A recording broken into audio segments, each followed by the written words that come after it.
அஸ்ஸலாமு அலைக்கும் வரஹ்மத்துல்லாஹி வபரகாத்துஹு.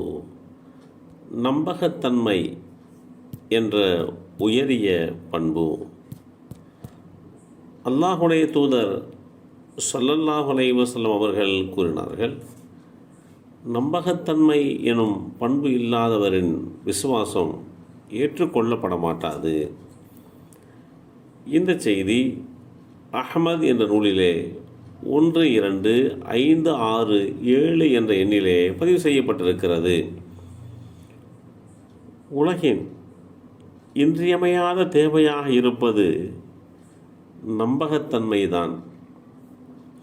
எங்கு பார்த்தாலும் வெறுப்பும் மோசடியும் நிலவுகின்ற சமூகச் சூழலில் நாம் வாழ்ந்து கொண்டிருக்கின்றோம் என்பதை நினைவு கொள்ள கடமைப்பட்டிருக்கிறோம். தனி மனித தொடர்புகள், சமூக தொடர்புகள் என எங்கு பார்த்தாலும் முழுமையான முறையிலே நம்பிக்கை என்ற உணர்வு இருப்பதில்லை.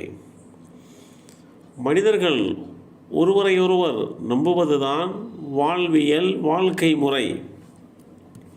இத்தகைய நம்பிக்கை இல்லை என்றால் வாழ்க்கை பயணம் அமைதியாகவும் நிம்மதியாகவும் இருக்காது என்பதுதான் நிதர்சனமான உண்மை. இதனால்தான் இஸ்லாமிய மார்க்கம் நம்பகத்தன்மை குறித்து வலியுறுத்தி பேசுகிறது. நம்பகத்தன்மை என்ற பொருள் கொள்ளக்கூடிய அரபு வார்த்தை அதனுடைய அகராதியின் விளக்கப்படி அமைதி, நம்பிக்கை, பாதுகாப்பு போன்ற பொருட்களை உள்ளடக்கி உள்ளது. உள்ளட்சத்துடன் செயல்படுவதற்கு தூண்டுதலை வழங்கும் தலையாய காரணியாய் திகழ்வது இந்த நம்பகத்தன்மைதான்.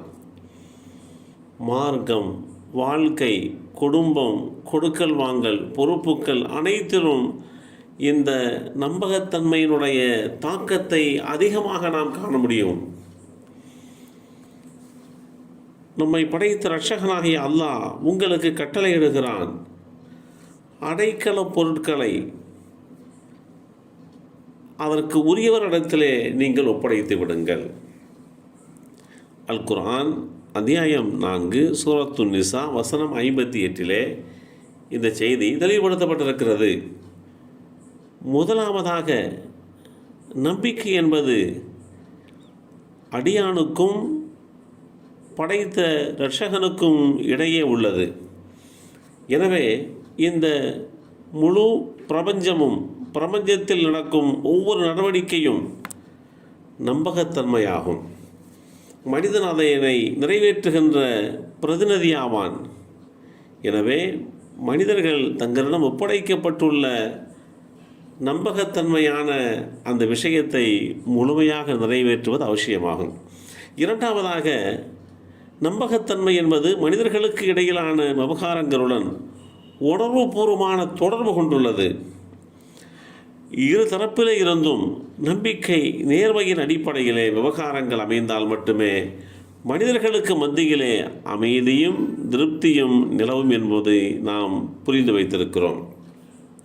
இந்த அடிப்படையிலே தான் இஸ்லாமிய மார்க்கம் நம்பகத்தன்மை குறித்து மிக தெளிவான வழிகாட்டுதலை ஏற்படுத்தி கொடுத்ததோடு மாத்திரமல்லாமல், அந்த நம்பகத்தன்மை என்பது மனித வாழ்க்கைக்கு எந்தளவிற்கு முக்கியத்துவம் என்பதை தெளிவாக எடுத்துரைக்கிறது. அல்லாஹுடைய தூதர் ஸல்லல்லாஹு அலைஹி வஸல்லம் அவர்கள் அல்லாஹுடைய தூதராக ஏற்றம் பெறுவதற்கு முன்பாகவே அல் அமீன், நம்பத்தகுந்த மனிதர் என்று பெயர் பெற்று விளங்கினார்கள். எந்த ஒரு சமூகத்தின் அமைதிக்கும் அந்த அமைதி ரீதியான உண்டான விஷயங்களுக்கும் அடிப்படையாக விளங்குவது பிற சமூகங்களிடம் நட்புறவை வளர்ப்பதுதான். இதனையே நாம் சமூக நம்பிக்கை என்கின்றோம். இது சமூகவியல் துறை அறிஞர்கள் பலரும் ஏற்றுக்கொள்கின்ற ஒன்று. நம்பிக்கை என்பது ஒரு சமூகத்தினுடைய சொத்து.